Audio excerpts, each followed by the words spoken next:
बच्चों, पशुपालन के विषय के संबंध में हम लोग आगे बढ़ते हैं उसी क्रम में। तो देखिए, आज हम लोग पढ़ते हैं कि ओसर और ऋतुमयी गाय के लक्षण और प्रबंधन।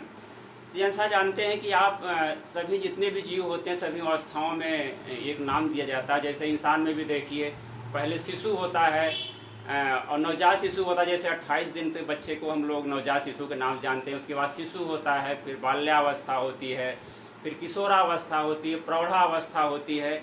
इसी प्रकार पशुओं में भी कई अवस्थाएं होती हैं। जैसे देखिए, हमारे जो पशु होते हैं, पहले बछड़ा या बछिया होती है, भैंसों में कटरा कटरी बोलते हैं। उसके बाद ये थोड़े से और बड़े होते हैं तो ओसर हो जाते हैं, ओसर कहे जाते हैं। ओसर के बाद जब प्रौढ़ावस्था में आते हैं तो गाय या सांड का रूप धारण कर लेते हैं। इसी प्रकार देखिए, जो आज की हमारी बछिया है वो कल की गाय बनती है, और जो बछड़े होते हैं वो कल के सांड बनते हैं। इसलिए हमारे बछड़े और बछियों या कटरे कटरी जो होती हैं, इसकी देख रेख अगर अच्छे ढंग से किया जाए तो हमारी जो गाय या सांड तैयार होगी वो बहुत ही अच्छे क्वालिटी की होगी, जिससे हमें अधिक से अधिक उत्पादन प्राप्त हो सकेगा। तो हम लोग देखिए, अब वही पढ़ते हैं ओसर। ओसर क्या होती है?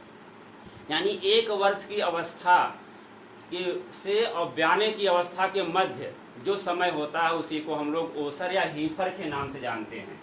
हीफर भी कहते हैं इसको, हीफर या ओसर ये होती है। अब ये ओसर है, इसको हम लोग इसलिए जानते हैं कि तैयार करना ही कल की हमारी गाय बनेगी। तो जो हमें बछिया लेनी है वो सबसे शुद्ध नस्ल की होनी चाहिए, और जब शुद्ध नस्ल रहेगी तो उसी हिसाब से उसकी हम लोग देख रेख करेंगे और उसका शरीर का विकास भी होगा और समय से वो बच्चा भी देगी। तो इसके सबसे पहले हम देखते हैं कि ओसर के हम लोग भोजन प्रबंध कैसे, आहार के प्रबंध कैसे करते हैं। उसके आहार के लिए देखिए, जब उसको पौष्टिक आहार मिलेगा तो उसके शारीरिक वृद्धि भी अच्छी होगी। अगर उसमें जरा सी भी कमी हो गई, हम लोग क्या करते हैं कि समान रूप से जो ओसर होती है उसकी सामान्य खिलाई पिलाई करते रहते हैं, जिससे वो बहुत लंबे समय के बाद जो हीट पीरियड में ऋतुमयी होती है और बच्चा देने में भी वो काफ़ी समय लगा देती है, जिससे हमारे आर्थिक रूप से काफ़ी नुकसान होता है। तो ओसर के खिलाई करने के लिए हम लोग क्या करें कि उसको पौष्टिक आहार, हरा चारा दें, सूखा चारा दें, और दाने की मात्रा भी उसको देते रहें। तो दाने की मात्रा इसको लगभग देते हैं 1 से 1.5 किलोग्राम, 1 से 1.5 केजी इसको जो होते हैं हम लोग दाना देते हैं। और दाने में जानते हैं कि दाना में क्या होता है, हमारे चोकर होता है, दले हुए अनाज होते हैं, चूनी होती है, और उसमें खल भी होती है। इसके अलावा कुछ खनिज लवण भी होते हैं, कैल्शियम फास्फोरस भी है, और कुछ नमक भी देते हैं। हड्डी का चूरा देते हैं फास्फोरस की पूर्ति के लिए, कैल्शियम के लिए कैल्शियम कार्बोनेट दिया जाता है, चाक दी जाती है। तो इस तभी हमारे जो है ओसर का सही विकास हो पाता है और समय से ये गर्भ धारण कर लेती है। और इसको रखने के लिए देखिए, जहाँ तक हो इसको खुले वाड़े में रखे जाता है समान रूप से। अगर जहाँ डेयरी फार्मों में देखिए, इसके लिए अलग से हीफर हाउस बना रहता है, वहाँ रखी जाती हैं, सब इतनी हीफर हैं।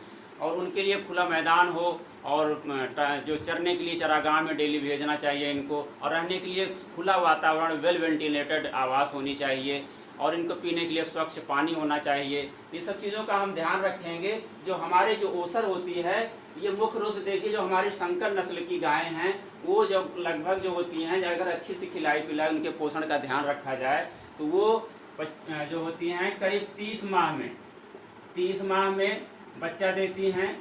और जो होती हैं हमारी जो देसी नस्ल की समान रूप से गायें होती हैं, ओसर होती है, वो करीब जो होती है 36 माह में बच्चा देती है। और जो भैंस होती है समान रूप से अगर अच्छी खिलाई पिलाई की जाए तो वो 40 माह में जो होती है ये प्रथम बार बच्चा देती है। तो ये इसके प्रबंधन और इसके पोषण के प्रबंधन के ऊपर निर्भर करता है कि हमारी ये समय से जो होती है बच्चा देती। नहीं तो देखिए, जो ओसर होती है बहुत लंबे समय तक ऐसे पड़ी रहती हैं और समय से बच्चा नहीं देती, तो उससे हमारा बहुत नुकसान होता है। तो ये हमारा ओसर प्रबंध हो गया। देखिए, ओसर ही जाकर क्या होती है, जब ये आगे करीब हो जाती है, जब ओसर का वजन हो जाता है करीब 250 से 300 किलोग्राम, तब हमारी समझिए ओसर तैयार हो गई है। जब अच्छी खिलाई पिलाई करेंगे तब ये जाकर के 18 से 24 महीने में ये जाकर के इसका वजन लगभग होता है ये 250 से 300 किलोग्राम हो जाता है। एक दिन लगभग जो हमारी अच्छी नस्ल की गाय ओसर होती है वो करीब 450 से 550 ग्राम का उसका वजन बढ़ना चाहिए। और इसी प्रकार देसी का है थोड़ा सा जो 350-400 ग्राम वजन बढ़ता रहता है। तो जा करके ये 18 से 24 महीने में जा करके ये लगभग वजन इसका 250 से 300 किलोग्राम हो जाएगा। जान लीजिए हमारी ओसर तैयार हो गई है। जब ओसर होगी तो वो जानते हैं कि ये प्रकृति का नियम होता है कि जब युवा होने पर, यंग अवस्था होने के बाद जब बछिया यंग होती है तो उसको हीट पीरियड में आती जानते हैं, उसको ऋतुमयी काल कहते हैं। तो उसको नर की तलाश होती है। तो ऋतुमयी जो गाय होती है या बछिया होती, ओसर होती है, या जो हमारी गायें समान रूप से भी होती हैं तो ऋतुमयी होती हैं, वर्ष में एक बार ऋतुमयी होती हैं और बच्चा देती हैं।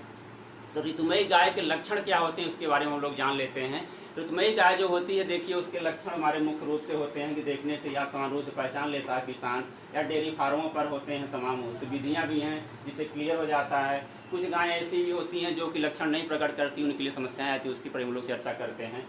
जो हमारी ऋतुमयी गाय होती है इसको कहते हैं हीट पीरियड का जो काऊ होती है। क्या पहचानें कैसे गाय? तो देखिए समान रूप से होता है। जब ये हीट पीरियड में आती है हमारी ओसर या जो है गाय होती है, तो वो जो अपने स्थान पर जहाँ बांधा जाता है उसको रस्सी से, वहाँ स्थिर नहीं रहती, वो चक्कर काटती रहती है अपने खूंटे के चारों तरफ और मिट्टी को पैर से कूदती रहती है। अगर उसको छोड़ दिया जाए तो झुंड में भागती रहती है, स्थिर नहीं रहती है। कभी कभी देखिए सांड या इसकी बछड़े के ऊपर भी जंप करती रहती है। और इसके और जो लक्षण होते हैं, देखिए इसके योनि मार्ग से जो होता है सफ़ेद रंग का म्यूकस निकलता रहता है, रुक रुक कर टूटते रहती हैं उसके म्यूकस। और ये इसके जो होते हैं वेजाइना योनि मार्ग होता है, हल्का सा लालिमा लिए रहता है। तो इससे खास खास लक्षण दिखाई देते हैं। तो इसको लक्षण देखने के बाद एक देखिए स्टार्क नामक वैज्ञानिक थे, उन्होंने एक यंत्र की भी खोज की। स्टार्क नामक उन्होंने ओस्ट्रोस्कोप यंत्र की। इस समय जानते हैं कि जो गर्भाशय का मुंह खुला होता है इसको सर्विक्स बोलते हैं, जो उसका मुंह होता है जहां पर गर्भ धारण करने के लिए हम कृत्रिम ढंग से जब करते हैं या सांड का सीमन जो होता है पहुंचता है तब गर्भवती होती है गाय। तो ओस्ट्रोस्कोप से हम लोग जो होते हैं जब उसके वेजाइना में प्रवेश करके देखेंगे तो उसके सर्विक्स का, गर्भाशय का मुंह खुला होता है और वहाँ से लिसलिसा पदार्थ जो होता है म्यूकस निकलता रहता है। तो ये हम कन्फर्म हो जाते हैं कि हमारी गाय ऋतुमयी है। कुछ गायें ऐसी होती है जो अपना लक्षण नहीं प्रकट करती, तो हम लोग अभी पिछले क्लास में पढ़ चुके हैं। एक टीजर बुल होता है, टीजर सांड जिसको कहते हैं, टीजर सांड जानते हैं, इसको हम लोग अभी डिस्कस किए थे, आप बता चुके हैं टीजर सांड क्या होता है। यानी हम उसके जो शुक्र वाहिनी होती है वाश डिफरेंस को काट देते हैं, लेकिन जो उसके स्पर्मेटिक कार्ड होती है जिससे उसके अंडकोश में उसके भोज्य पदार्थ ऑक्सीजन और न्यूट्रिएंट जाते रहते हैं। तो पशु के अंदर वो क्षमता तो होती है सेक्स करने की, लेकिन क्योंकि सीमन उसके वहाँ नहीं जा पाता है तो इसीलिए सीमन रुक जाता है। तो टीजर बुल क्या करता है, उसके अंदर कामोत्तेजना तो होती है तो वो गाय के ऊपर जंप करता है, लेकिन ये है वो उसको गर्भवती नहीं कर सकता है। तो टीजर बुल जो होता है उसको छोड़ दिया जाता है झुंडों में, तो वो गाय के ऊपर जंप करता है। तो हम ये जान जाते हैं कि हमारी गाय गर्भवती है, तो उसको हम लोग दूसरे सांड से मिलाते हैं या कृत्रिम ढंग से उसको गर्भवती करते हैं। ये हमारी जो ऋतुमयी गाय हो गई, इसके लक्षण हो गए। तो इसको हम लोग जब ऋतुमयी हो जाती है तो उसके बाद फिर ये गर्भवती हो जाती है। तो ऋतुमयी गाय को कितने समय तक ये ऋतुमयी रहती है इसका भी एक निश्चित समय होता है। बाई चांस अगर गाय को हम लोग गर्भवती कराए और गाय जो है उसमें गर्भधारण नहीं कर पाए, तो बहुत सी गायें होती हैं, तो देखिए उसको हम लोग दोबारा जो होता है फिर सांड के पास कुछ दिन वाला लक्षण पकड़ करती हैं।